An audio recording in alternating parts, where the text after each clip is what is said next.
A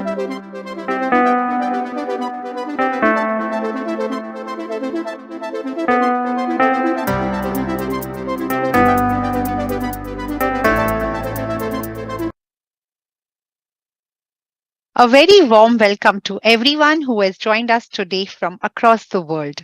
My name is Deepa Thakkar and I manage NRI products and portfolio for HSBC India. I will be your host for this evening. NRIs are an integral part of our international banking proposition. As part of our Beyond Banking initiatives for our customers, we have launched a monthly Connect series, Life Beyond Borders, where we discuss a topic relevant to your evolving daily needs.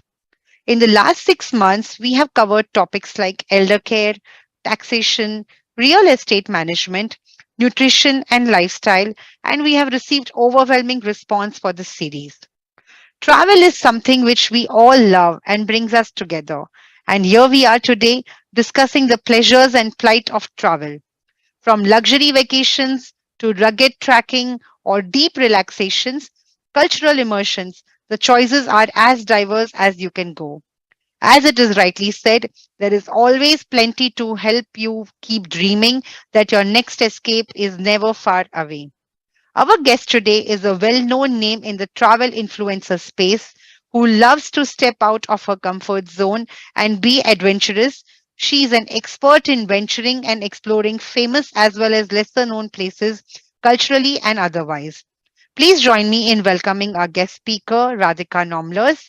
Radhika has over 500,000 followers on Instagram, from backpacking in Africa to hiking in India, meeting the locals of Vanuatu to diving in waters of Raja Amphad. She has traveled to over 26 countries with a quest to explore off-beaten paths. She is also a certified paraglider, advanced scuba diver, and a national level skier who's on a mission to create information and awareness about travel through her YouTube channel and other social media platforms. Without further ado, welcoming Radhika. Hi everyone. Thank you so much, Deepa, for such a wonderful introduction. I'm very excited for today and can't wait to talk about all things travel.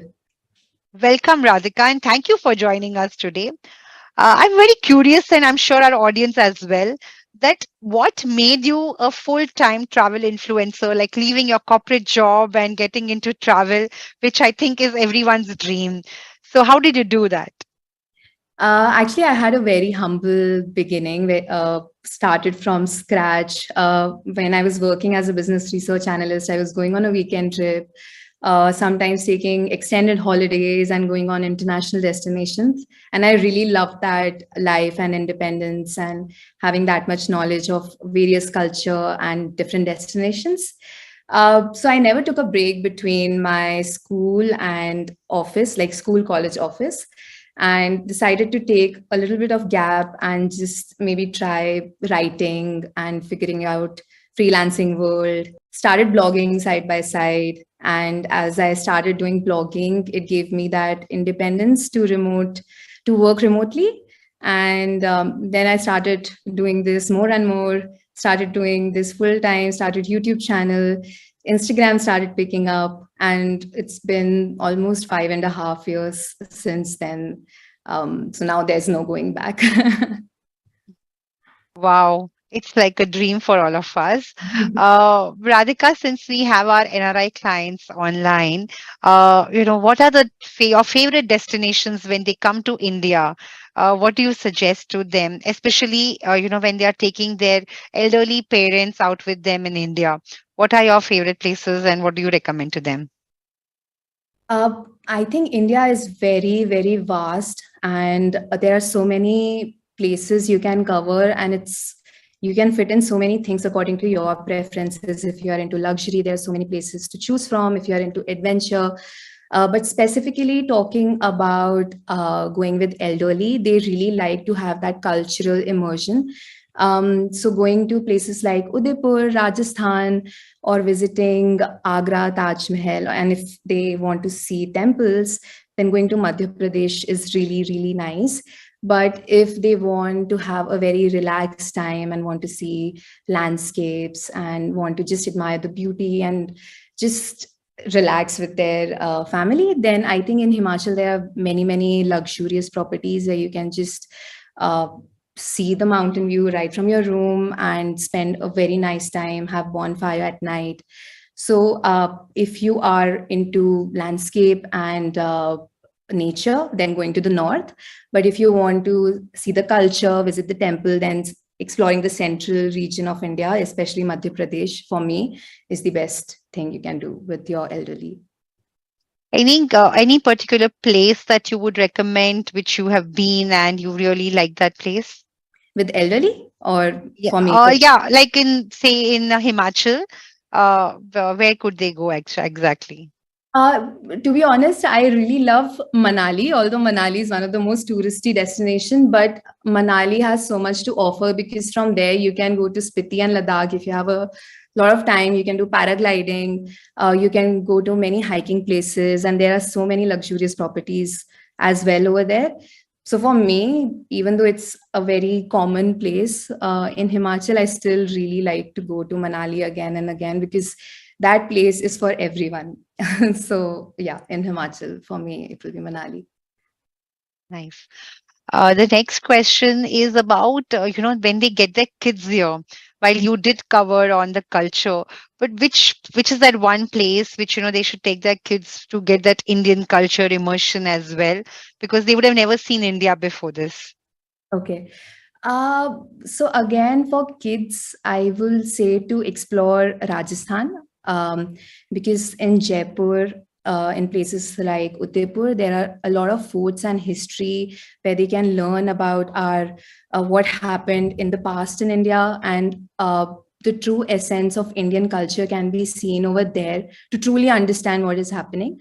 But since Taj Mahal is so famous and everyone knows about it, if you're coming to India and not going to Taj Mahal and not seeing them, then your visit to India is kind of incomplete. And kids will love that because it's a very beautiful thing to see. And you can also go at night on full moon night if you plan it properly, because there are trips happening in Taj Mahal also, and it looks really beautiful at full moon night. So you can plan it properly. So, to really understand the culture and history, that will be the region to explore. Yes, and the food definitely in Rajasthan Yes. and the North India would be to love for, and the kids would love it. And I think when they come during the homecoming season in the second half of the year, the weather is also quite good for Rajasthan, the winters. So, Radhika, now, being, the November, December being the holiday time for them, if they are traveling somewhere else, not in India, but outside, which are your favorite destinations you recommend and where can they plan their trip to? So November, December is actually the best time to travel because no monsoon, weather is really nice. If you are into island hopping, then you can explore so many islands. Maldives, Mauritius is perfect to dive because the ocean is clear, water visibility is nice. I think personally for me, November, December is island hopping.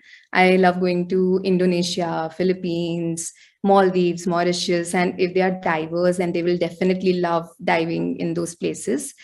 But if you want to catch northern lights, then Iceland, Norway, and because there's snow, you can see glaciers, you can hike in those snowy region and see northern lights because that's the best time to celebrate New Year's as well.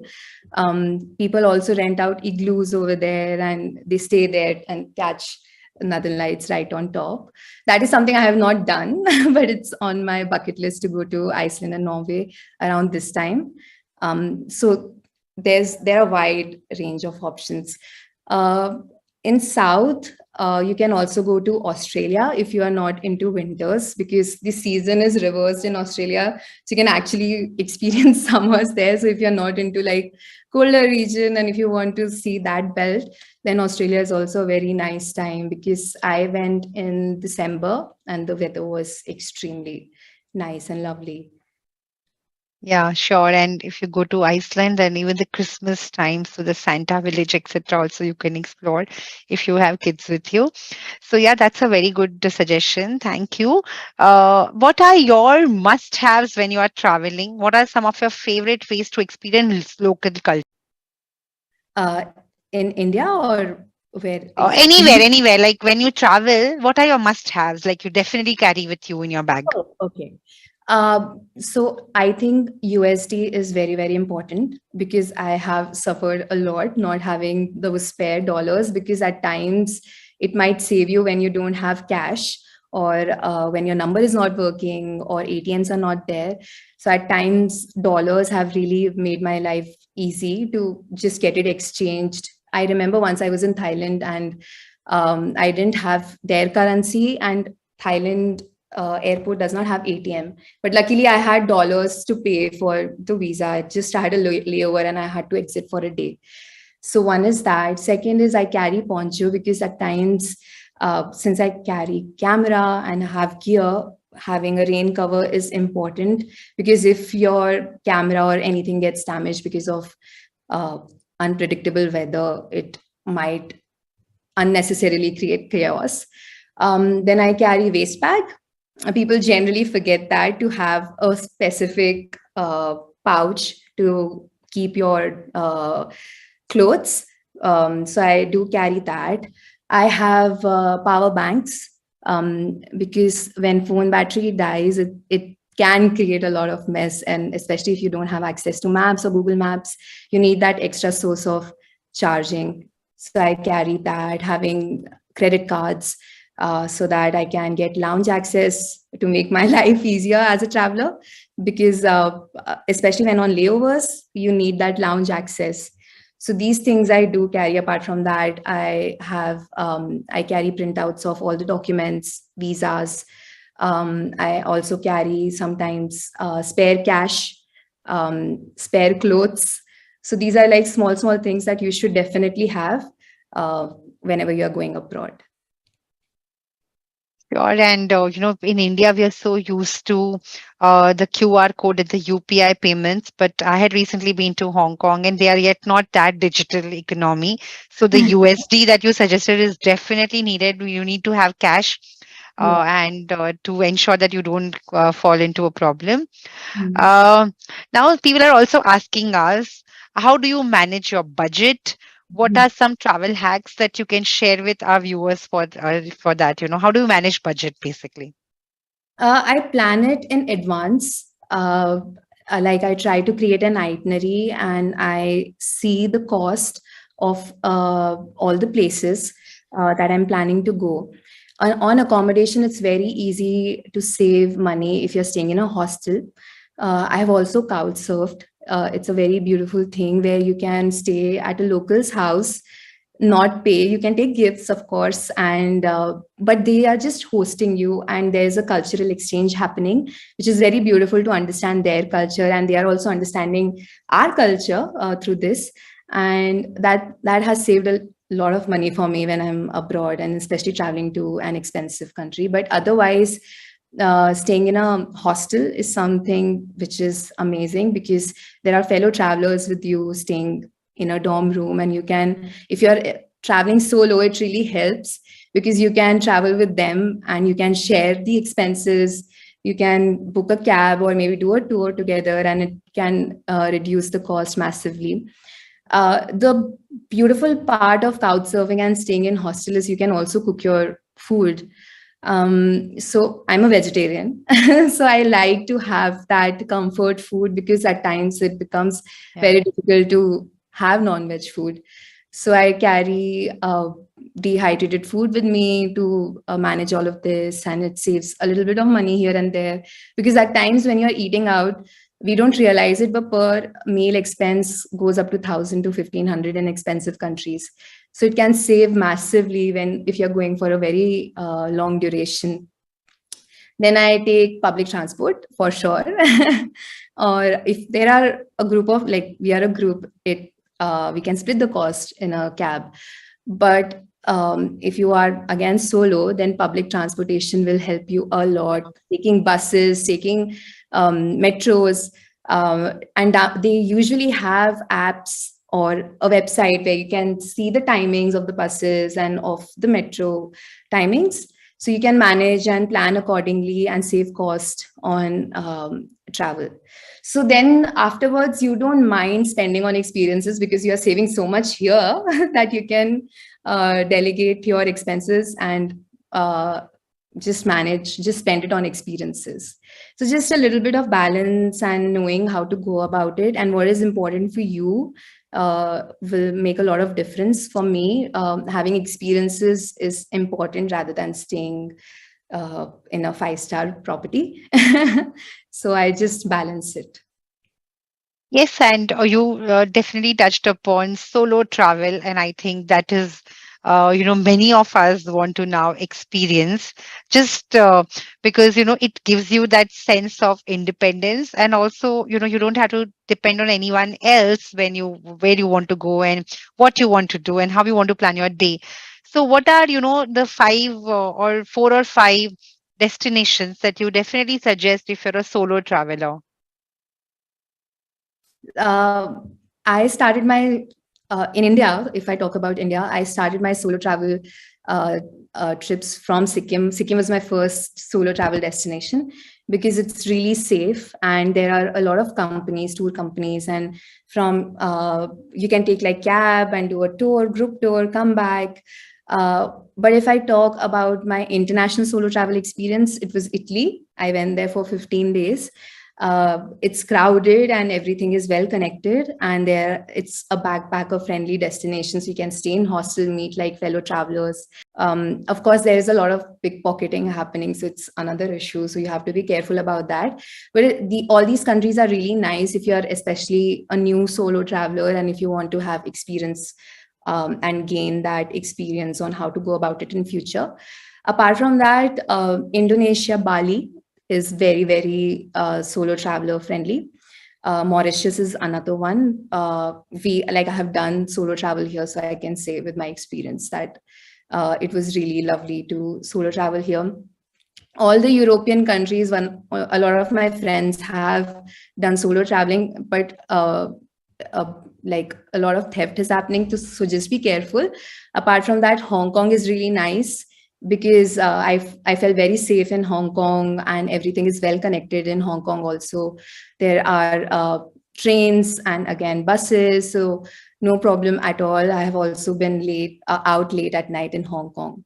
So another destination is that. Last one is Australia. In Australia, I just remember in Australia I was traveling for 3-4 months, and I didn't feel anything odd over there, not even theft wise. It's a slightly expensive country, but it's really beautiful. People are very, very nice. If you know how to drive a car, then Australia is sorted for you. Yeah, thanks. And you did touch upon safety. Being a woman, it is very important to choose your destination which is safe, and don't just venture out without knowing places. So, how many solo trips have you done, Radhika? I don't have any count. Sometimes, But sometimes it's like I go for 10 days solo travel and then my friends join in, or it's the other way around. I've done 26 countries. yeah, Not wow. sure how many solo. Uh, Wow, that's amazing. Radhika, you are well known for traveling to offbeat locations, especially we see your Insta channel. So, which are those places which you definitely recommend to us, which are less traveled and offbeat, and the beauty that you capture on your Insta? How do we visit those places? um, so should I start with like India or? Yeah, uh, yeah, anything, anything. okay, so my favorite one for sure, the topmost destination is Gartangali. It just opened, I think, a year or 2 years back. It's a beautiful bridge next to the mountain cliff. Like you're literally walking on a cliff, not a cliff, also like the Wow. wall. So it was a trade route before the Indochina War for Tibetans. People used to trade, and it got shut after the war, and they have rebuilt it. And it's a very different experience because you can see the valley and those dry land, dry mountains. It's in Nilong, so it gives you a very Ladakh feel. It feels like you're in Ladakh, but you're not really in Ladakh. It's in Uttarakhand. So that is one destination I really love. And from there, you can actually go to Gangotri temple also. So you can have both the things, cultural immersion with a very unique experience. Apart from that, if I talk about Northeast India, there is a whistling village. It is also awarded as the best village in India. Over there, the mothers have kept whistles as name for their kids. So they whistle and call their kids. We also like sat down with them and they whistle. They have like a full song just made of whistles. And so when the children, they are far away in the fields playing, they whistle to call them back to their mothers. So that was like mind blowing. um, Wow. yeah, it was amazing because she sat with me and she had like a whole song for her child, which was very, very nice to see. Apart from that, in Northeast only, there is a Moring Khong trek, which like Moring Khong over there is considered as the king of stones. It is also considered one of the scariest treks. So you have to really like, again, it's a same cliff feeling, but you are walking on a bridge. And you can really see the bottom on that bridge. It's very unique, very different. And then you reach like a top of that cliff mountain and see a 360-degree view. It's in Meghalaya, 2-3 hours of trek. Still hidden, not many people know about it. So one is that. But if I talk about international experiences, there are so many. One is if you want to experience with kids, it will be Puffing Billy in Australia, which is in Melbourne. That's the only train where you can dangle your feet outside the window. You can sit on the windowsill, and yeah, it's very nice. And apart from that, I'm a lot into volcanoes. I love seeing volcanoes so much. So I've seen so many volcanoes in Africa and also in Vanuatu. Vanuatu is close to Australia. Um, and over there, there's this in Vanuatu, there's a small island called Tana, where you can see the most accessible active volcano. And there are volcanic eruptions every hour, 5 to 6 volcanic eruptions. So you can really see Wow. volcanoes. And then you can also, if you are into volcano, you can also go to Reunion in France, or you can go to Danakil Depression in Ethiopia. Um, Very hard to reach. Ethiopia is not very safe because there is Cold War happening. When we were very lucky, things did become better. So we got access to the volcanic area over there, and there are like 6 to 7 lava lakes in the world, and one of them is in Ethiopia, and another one is in Thana. So we experienced that. But with kids, and if I talk about luxurious experiences, you can go to Great Barrier Reef, which is the largest living structure on Earth, nothing like it. We did a helicopter ride, and from the helicopter ride, we could see the reef, endless reef, and a turquoise color water. It's amazing. Wow. And close to Great Barrier Reef, there is this Whitsundays, Whitehaven Beach, which is the most photographed beach in Australia for right reasons, because the pattern of the beach keeps changing because the swirl of water is coming in, coming out. So it is said that you cannot take the same photo of that beach as someone else, because every 4 hours that pattern keeps changing. And some interesting factors about that beach is that it is known as the purest white sand beach. You can exfoliate your skin using that sand. You can clean your jewelry using that sand. So it's in Australia. So it's again a very epic experience. Wow. I'm already wanting to plan my trip listening to you. The next question, what our audience is asking is what are the adventure sports that you love? And how do you stay active during holidays? Most of us don't want to, get out of our bed. But what is it that, how can we keep ourselves active when we travel? I think for me, a lot of it comes from having limited time and spending money on hotels. I want to really utilize that time outside. And I try to mix experiences. So I'm not into a very relaxed travel. I really want to keep doing something or the other. It's just how I am.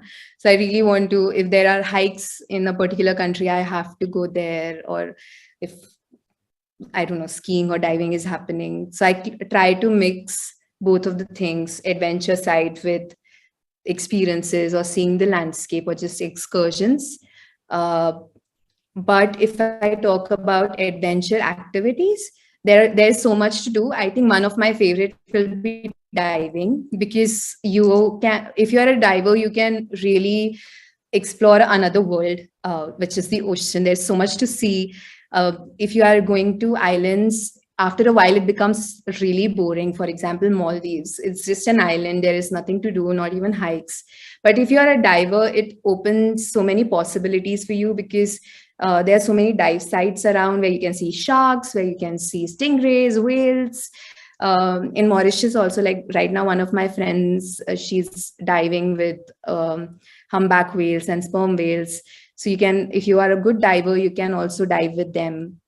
So I made it a point once that I will only go to these island destinations once I'm a diver. Before that, I'm not going. So I made it a point to learn diving. I learned diving in India only, in Pondicherry. And then I started exploring all these islands, so that I can also see the islands, but also their beautiful underwater world. Other adventurous sports, trekking, paragliding, and skiing. Skiing is another thing which I think people should do. In India, it's in Gulmarg. The season will start from January onwards. Internationally, you can also ski in Australia. Right now is the season to ski in Australia. But otherwise, you can go to Austria, Switzerland, if you really want to experience international destinations for skiing. But if you're free right now and you want to go on a holiday, skiing holiday, then it will be Australia right now. Nice. The next question is very specific to Vietnam as a country. The person is asking on, have you done a hostel stay there to have a more local immersive experience? And what is your perspective about, traveling to Vietnam, which is like a backpacking paradise? To be honest, I've never been to Vietnam, but I know it's a backpackers place, and I know people stay in hostels over there. It's very backpacker friendly.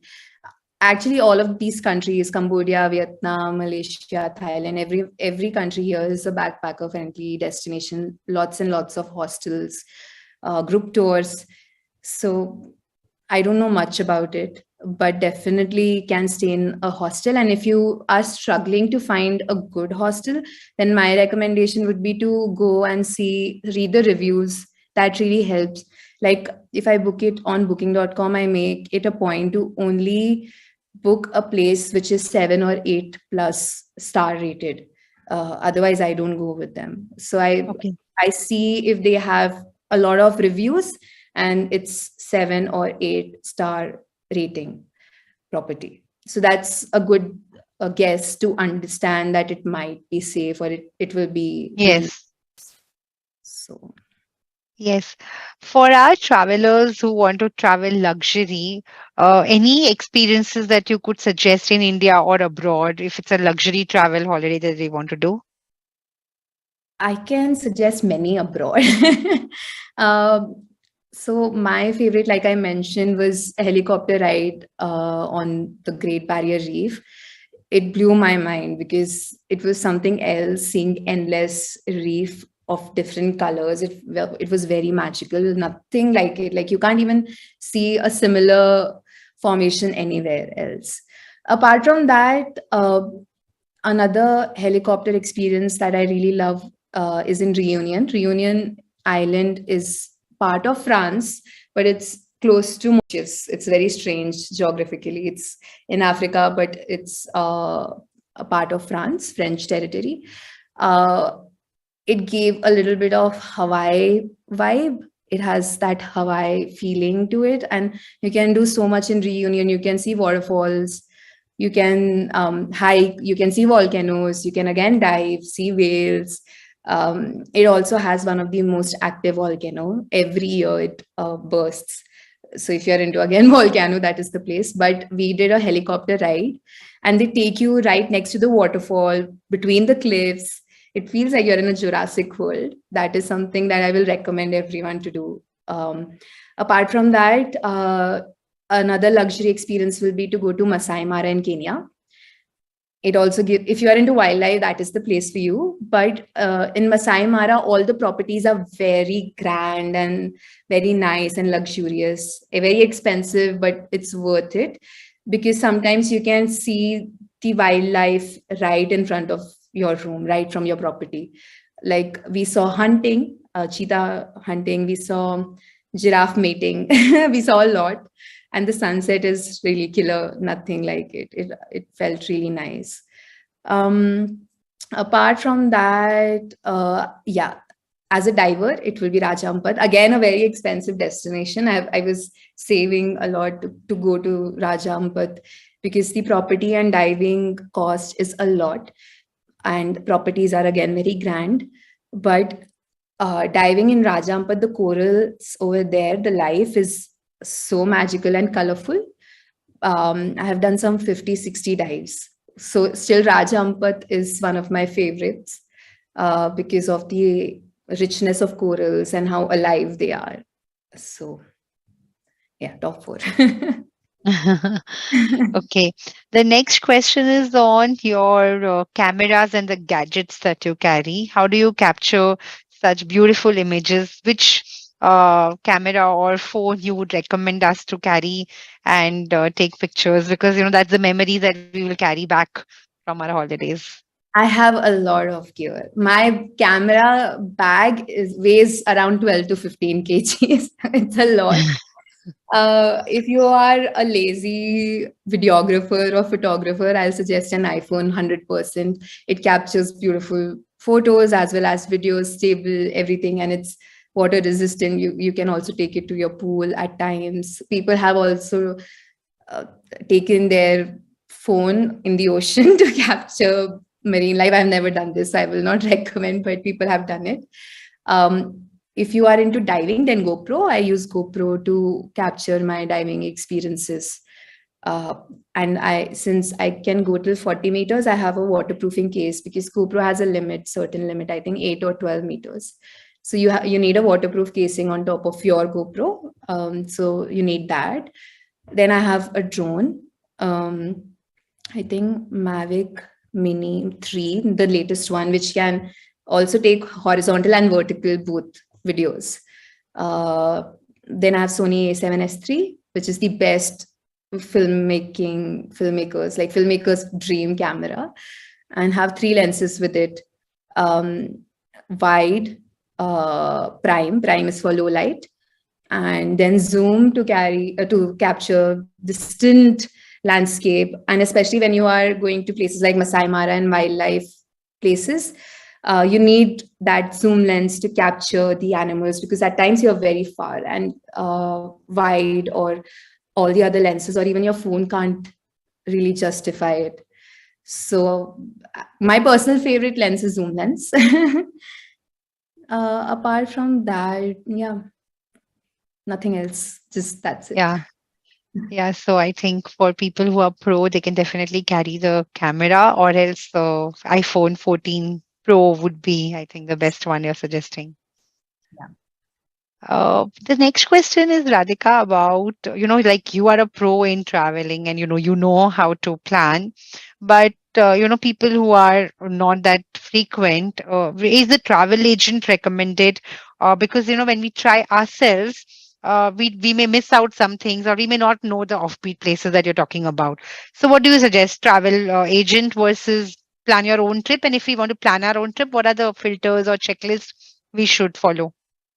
I have never traveled with the help of a travel agent, until and unless that destination requires you to do. Like in Ethiopia, you need a travel agent because that country is a little bit tricky to travel on your own. But otherwise, I do a very detailed research for at least a day or two. Sit down and I have a list of, on my notes, I list down all the places and make a rough itinerary with map to see how to go about it from here and there. Not very fixated or very rigid with the itinerary, but still having a little bit of research really helps.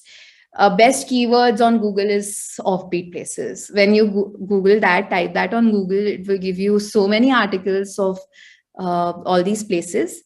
Other thing that I do to find offbeat places is actually Instagram, to be honest, because Instagram keeps recommending so many Yeah. places. So I have a list of saved folder country wise of all the places. I think I might be having 20 saved folders on Instagram with all the reels, because sometimes those offbeat destinations keep coming and you want to save it for the future because you never Yeah. know when you are going. And then I start following bloggers from that particular region because they can, the way they explore, no one else can. So I follow them to see what all places they have covered. Try, if I'm not able to understand a particular place or if I'm confused, I try to reach out to them. At times they don't reply, but it, like, you can give it a shot. They will help you on how to go about a particular location. Agents, I have never done. Maybe for visas now, I for sure do it because it saves a lot of time. But to plan a destination, I do it on my own only. Is there So any particular website that you use for booking your air tickets or your flights? And Skyscanner, 100%. Skyscanner or Kiwi. And even Skyscanner is weird. Like if you open Skyscanner India or Skyscanner US, at times the US website prices are cheaper than the Indian websites. So I try to open a lot of Skyscanner websites, sometimes oh, is it? skyscanner.in, sometimes skyscanner.us, and then I see where the flights are cheaper. VPN also helps at times, and opening in incognito mode, because if the cookies are saved and Skyscanner knows that you are looking for that particular destination, it will automatically increase the prices. Another hack that I found recently is actually using Google Flights. Google has a separate section of flights where they give better deals than Skyscanner at times. And they also tell you according to the month and according to the country you can travel to. Like there are a lot of filters that you can put on Google itself to give you the best recommendation. Good. I've never tried Google Airspace, so let me try that for sure. The next question is about luxury cruises. Is there any particular luxury cruise that you have heard of or you have gone yourself that you think we should definitely try? I want to go on a liverboat for sure. I haven't. One liverboat experience that I want to try is Komodo to Raja Ampat, which is Indonesia, one end of Indonesia to another. They keep on diving from. Komodo is basically has the largest lizard in the world, which is Komodo dragon. You can see that and start diving up to Rajampat. I haven't done it, but it's on my bucket list. In India, the most famous one is Cordelia Cruises. They go Yes. to Lakshadweep. They also go to Sri Lanka and Lakshadweep, and they have different belts they cover. Uh, yeah, that's all I know. I have never done a cruise trip uh, before, but I want to really get into it and have a liverboat experience. Another liverboat experience is in Maldives, where people uh, jump in the water, keep diving, and then come out again back on the liverboat. So that is another thing that you can do. Yeah. The next question is about a newly married couple. I think they've asked that where should they travel? What place do you suggest for them? I think for honeymoon people, it will definitely be Iceland and Norway, according to the season, of course. If you're going in winters and staying in an igloo and admiring the northern lights, that's very romantic. Switzerland is another honeymoon friendly destination.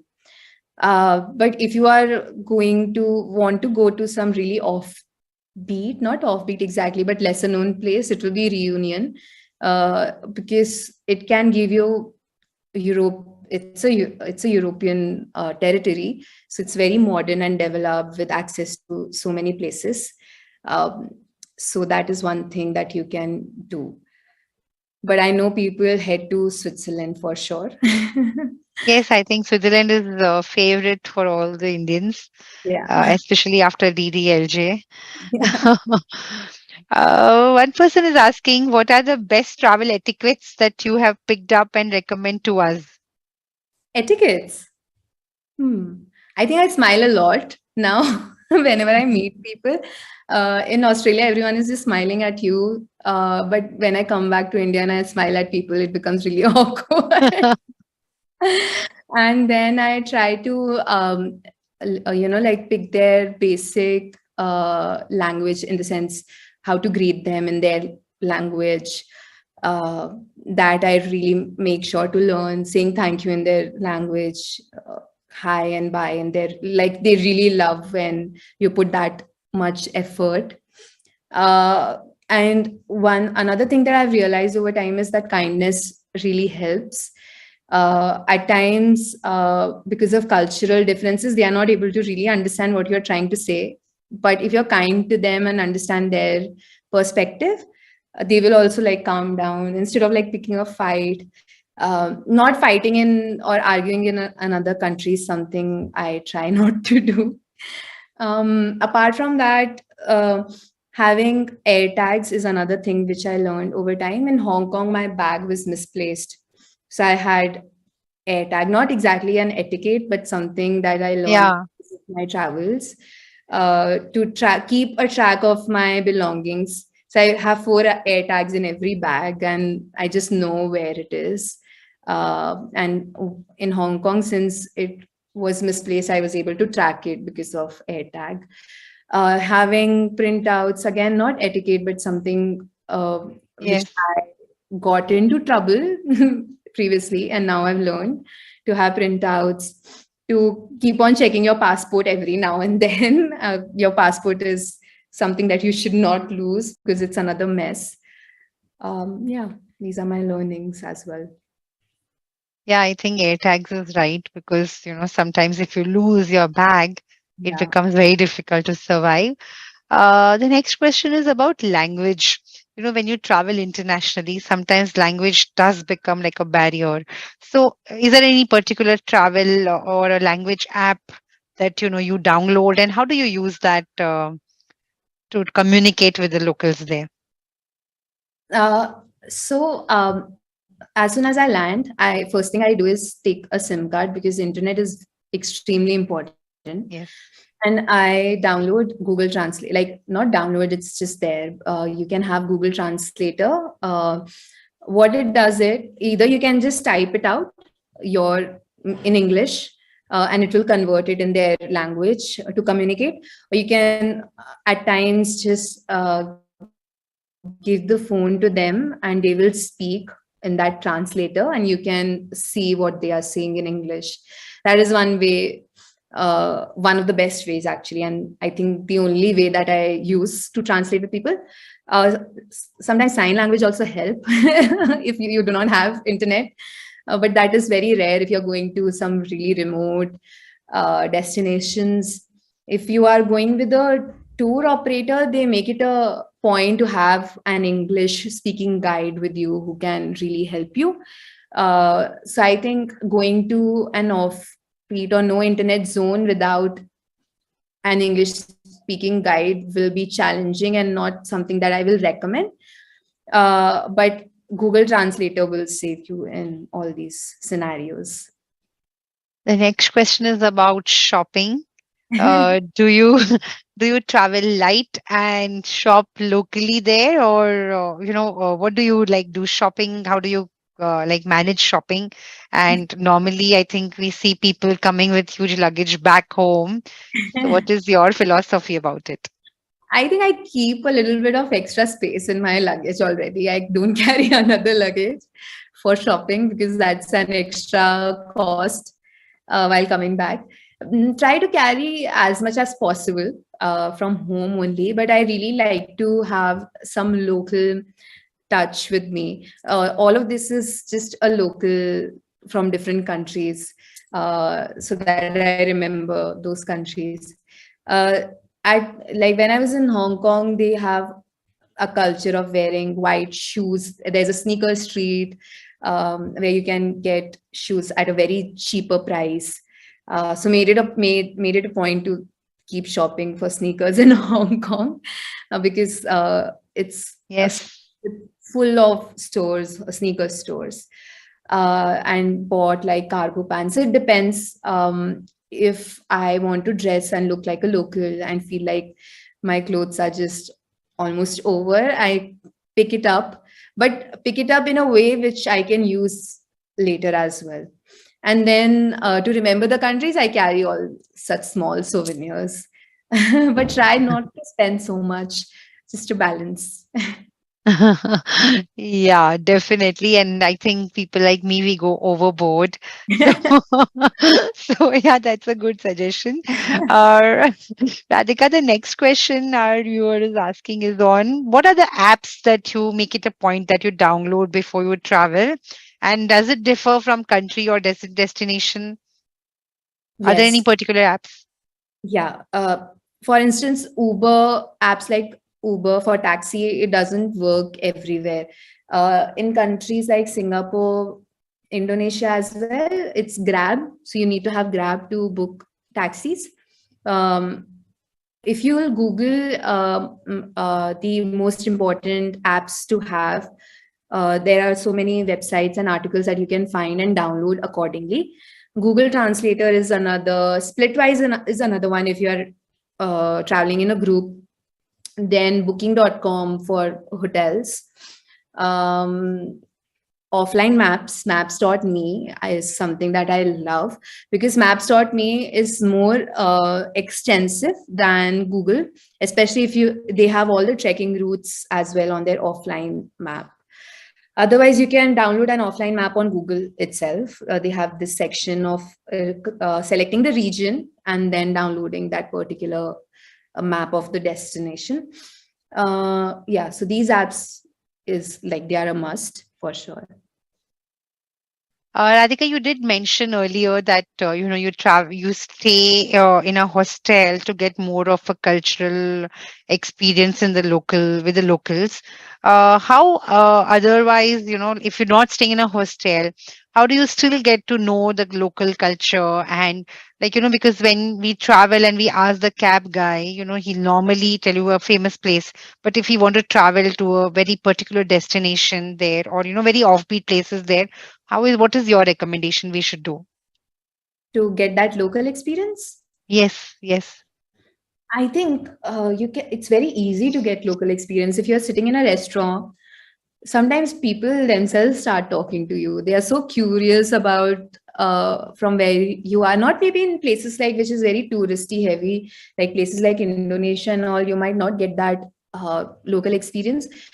For example, we were in Fiji, and Fiji is rated as one of the happiest countries in the world. So wherever you are going, they will keep talking to you. Even when a truck driver is passing, they will wave and say hi, and they are very talkative. And we made a friend also in Fiji in a restaurant. We went to a restaurant. She was a Fijian, and we started like singing with her.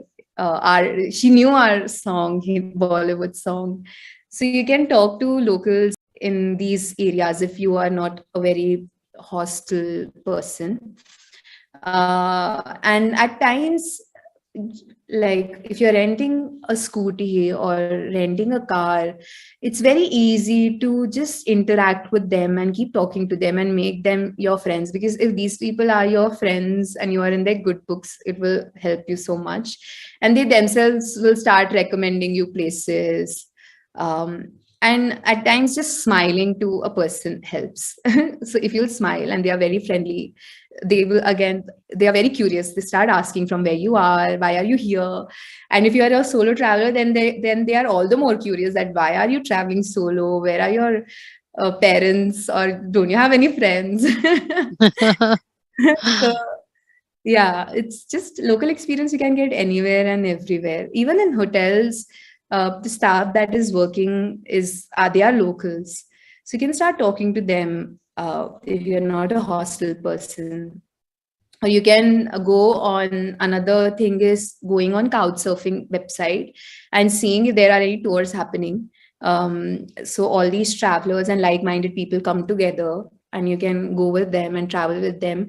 And since all those people are from different countries, there is a lot of cultural exchange happening, which is really beautiful. Nice. About food, what do you suggest? Like, we should carry with us or not? Like, as you mentioned, you're a vegetarian. Many of our clients are also vegetarians. So, how do you manage food when you're traveling, especially in Southeast Asia? Right? It's very difficult. Yeah. So I do carry dehydrated food with me all the time. It's good to do a basic research to understand if that country offers vegetarian food or not. If it's tricky, then I have a lot of packets of dehydrated food, which is very easy to cook. You have to just put it in a boiling water. And the one brand that I love for this is Dryam. They are really good. They have bhindi, they have rajma chawal, chole chawal, so many options. So I don't miss ghar ka khana because of that brand. I also carry Girnar for tea because I'm a chai person. I need to have chai. And not all countries are very chai friendly. So I take that. Yeah. Yeah. Apart from that, I take protein bars just in case if I'm out. Uh, this whole truth, I think, is the brand which is has amazing protein bars, and they're very healthy, no sugar if you're diet conscious. I take that. Apart from that, there's an app, Happy Cow, which will give you recommendations of vegan and vegetarian cafes. But if you'll do a simple Google search of vegan cafes, uh, it's a trend and people are picking it up, and you can get good smoothie bowls in these vegan cafes, which is super healthy and super nice with good vegan coffee. So I for sure go like have that, search that. But if all the options are shut, I at least try to go to Starbucks if nothing else. Like you can find some snack or something to fill your stomach. So I do that. The next question is on souvenirs. We all want to get something back for our friends and family. So, like, is there any particular souvenir that you suggest? I'm sure it's more local where you go, but that's definitely in my mind when I travel. What do I get for my friends? So, what is your thought on that? Actually, my favorite thing will be to have as many fridge magnets as possible and fill my fridge with just like countries I've traveled to remind me. It looks really nice also, the fridge. Since I travel so much, I've stopped getting souvenirs for people because I get broke if I start getting souvenirs from every place. But I do make it a point to at least get back some local food for family, because they are foodie and they like to taste what the local, maybe honey or jam or something like that tastes like, or something which is very local to them, very like you can originate it over there or something like that. Here, this is from Indonesia because I was diving a lot. This is for me. So I got this as a diving reminder. Otherwise, sometimes when I was in South Africa for mom, I try to buy something which she can wear and not just keep it in the cupboard. So something which is usable, but also gives that South Africa or African vibe, maybe a purse or maybe just a small showpiece. But if you're traveling a lot and if you have fridge magnets for yourself and your fridge is full of fridge magnets, it's very nice to see and be reminded of all the experiences you have. And it's a good Yeah. telling thing, because when a guest will come to your house and they will see your fridge and they'll be, oh, which country is this? Oh, and it's a good like conversation starter also. So yeah. Nice. Radhika, we'll just do a quick rapid fire with you for, for the last session. One unique experience that you will recommend as a must have. It will be diving with jellyfish in Sangalaki because they don't sting. Wow. Two hidden gems overseas for a mesmerizing luxury experience with family. One, I think I already mentioned, it will be helicopter rides, either in Reunion or Great Barrier. Another, if you are into party and staycation and still want to experience something, then it will be Ayana in Komodo, Indonesia. Okay. Three things to keep in mind while traveling solo. Keep someone informed about your whereabouts. Even your brother or some friend will do. Have offline maps and research a lot about a particular place wherever you're going. Four places you wish to travel in the future. Iceland, New Zealand, Hawaii, and in India, I want to trek to Gaumuk Tapovan. Five most important things to carry on your travel. Dehydrated food because I'm a vegetarian. Poncho for to keep me safe for all weather conditions. USD, Google Translator, and power banks. Best driving locations. Rajampat and Maldives. Okay. And your unique travel experience or country, while you have spoken about it, but still anything that you have missed now? It will be 100% Ethiopia because that country is magical and so unique. It has a lot of landscape and geological happenings that you cannot see anywhere else in the world. And you can also see the origin of us, like human, in terms of fossils and skeletons and everything. So it's very nice. Nice. Egypt beyond pyramids for you. There's this place called Siva, which is a salt lake. Uh, and you can, if you do not know swimming, then you can just float over there. It's very beautiful. Yeah, I've seen that. I think it's also in the bottom of the continent also. No. No, it's not. I think it's the other one in Jordan, which you are talking Yeah, about. Jordan. Yeah. There is another one in Egypt, Oh, Salt Lake. nice. What other adventure sports you love? I love trekking and I love paragliding. I'm a certified paraglider. Still a lot to learn, but I love that. Apart from, I also do skiing sometimes. You are a national level skier, right? Yeah, so I try to. I didn't ski this year, but I ski. I used to ski every year for the past 4 years in January and February in Gulmarg. Nice. Your favorite glamping experience in India? It will be Glampico in again close to Manali in Satan. There's a village. You have to drive for 40 minutes up the mountain, and it's not that famous. And these are like a very different Iceland kind of camps with a glass. Wow. Yeah, glass, and you can see the valley view from your room. It's something like a dome. It's very different and unique. It's in Manali? Yeah. Close to Manali, Satan. Right. Wow. So with this, we come to the end of rapid fire, Radhika. Any last things that you want to tell our viewers or your fellow travelers to keep in mind when they're traveling, or something that they should do? I think everyone should travel and explore as much as possible and as often as possible, because it's something which really open your perspective and mind towards so many different places. Like seen a lot of change in me because of travel. I've become more kinder. I used to get very angry. I'm still working on it, but have practiced patience now because of it, because travel teaches you a lot. So something that everyone should and must do as much as possible, and make it a point, like list down all the places that you want to go, experiences that you want to do, because that becomes like your anchor or manifestation, something that you can journal and you can pick, okay, I've done this, and something that you can do next year. Okay, what's next year? So give yourself that target and start saving according to that target.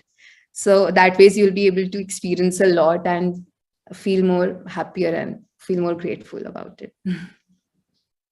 Okay, with this, we come to the end of today's session. Radhika, thank you for your time and valuable insights on travel and adventure. To our customers who have joined us today, I hope this was useful, and do keep tuned in for our future sessions. In case you want us to take any specific topic or share feedback, please do feel free to reach out to your relationship manager. Thank you once again and have a good day.